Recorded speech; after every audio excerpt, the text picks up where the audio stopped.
We do something really whack. Start the day with a baseball take. That's whack. Because that's why. That's Dal Harris.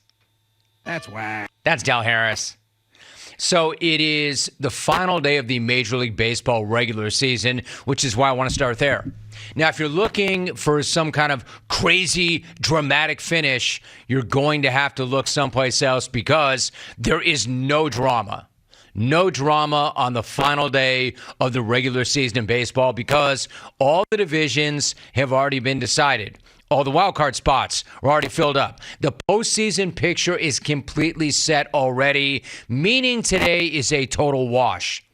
Leave it to baseball to water down the playoff field in an attempt to keep things interesting through the final day, only to have that idea fail as well because baseball. Because pretty much all their ideas fail.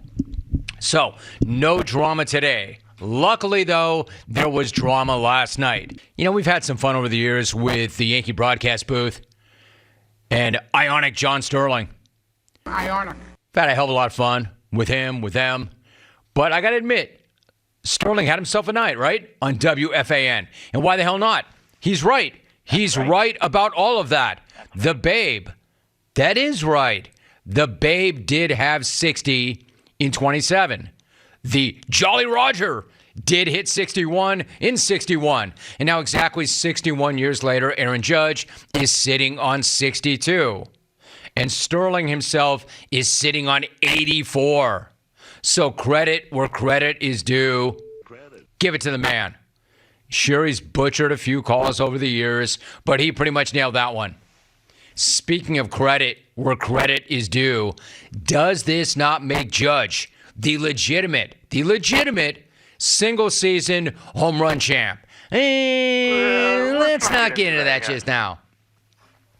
Because last I checked, unfortunately, 73 is still more than 62, even if 73 belongs to Baroid, the bloated, bowcoed, balloon-headed roid monster. Like it or not.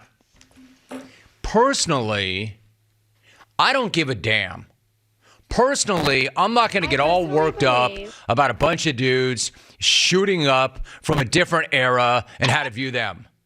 This isn't about Baroid. This moment is not about Baroid. It's about Aaron Judge. What I'm saying is, for just once, it would be nice to appreciate a dude doing something absolutely amazing without trying to determine who had a needle hanging from their ass back in the day. Can we not just focus on what a guy just did? Can we not just give this guy his moment?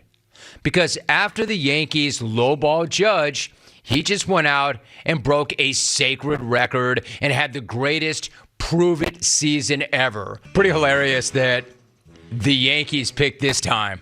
I love that the Yankees picked this time and this guy to be, quote, fiscally responsible with. And he responded with an FU year that's going to get you or him his FU money. The only question is, who is going to give it to him? The Yankees or somebody else? Because somebody will. Somebody will, regardless of whether or not this guy is 8'11" and 30-something. And we know what happens when you give enormous contracts to guys who were 8'11" and 30-something. I get that. I understand that's their reasoning. I'm just saying it's going to come back and bite them because now either they pay him a whole hell of a lot more than they would have paid him if they got this thing done earlier, or they watch this 8'11", 30-something guy walk to somebody else and get his money because he's going to get his money. So they can tell themselves, yeah, but what about Albert Pujols? What about him? What's that got to do with you, Yankee ownership?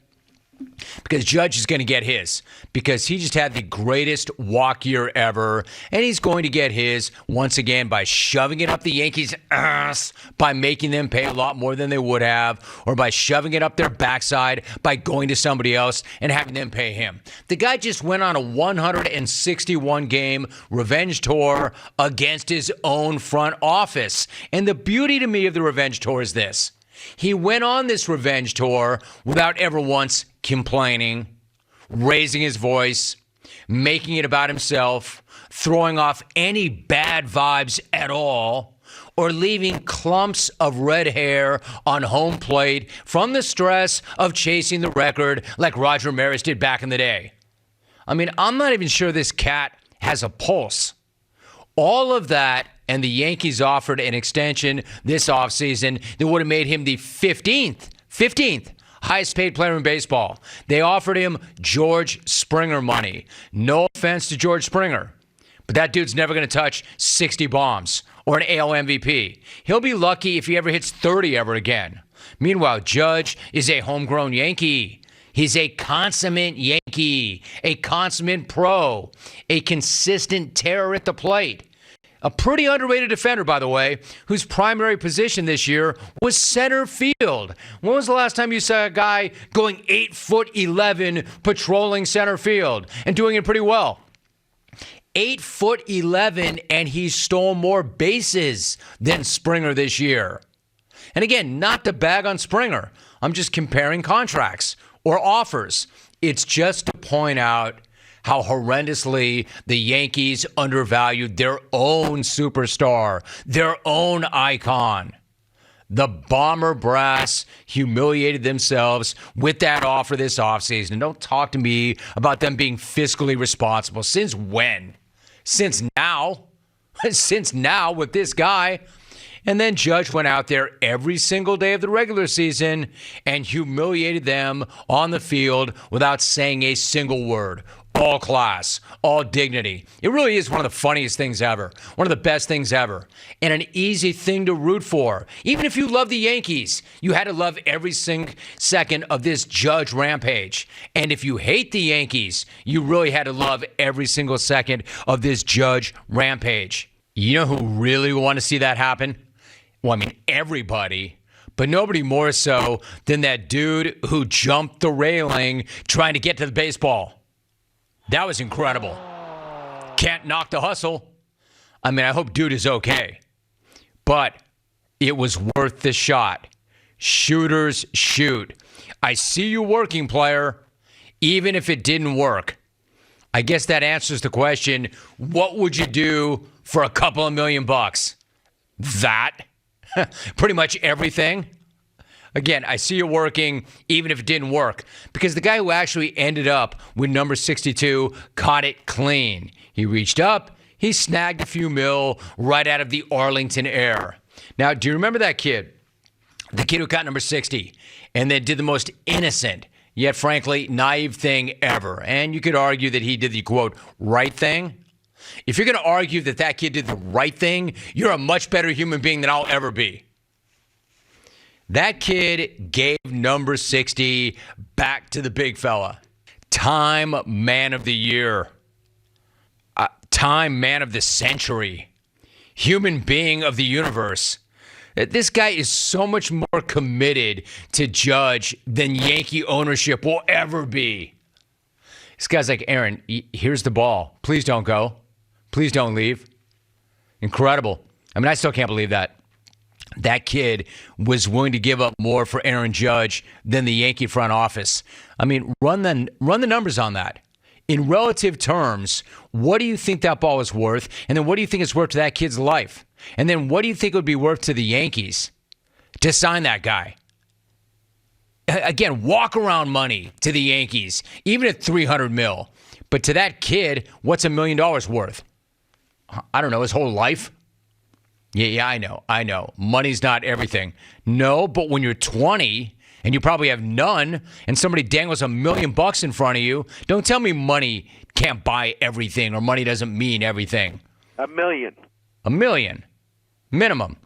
Anyway, he showed up the Yankee front office even worse than Judge did because he clearly wants Judge there way more than they do. But if we're all being honest, frankly, how much worse is it going to be if Judge walks and that guy's got nothing to show for it but a signed bat? It's a big mistake, man. I hate to say it. Like, nothing but respect, young man. You are a better human being than 99.99999% of us are, but 100% more naive than the rest of us, too. Anyway, this time, And this time, the dude who caught number 62 is not a Yankee fan. His name is Corey Yeomans. He works in finance.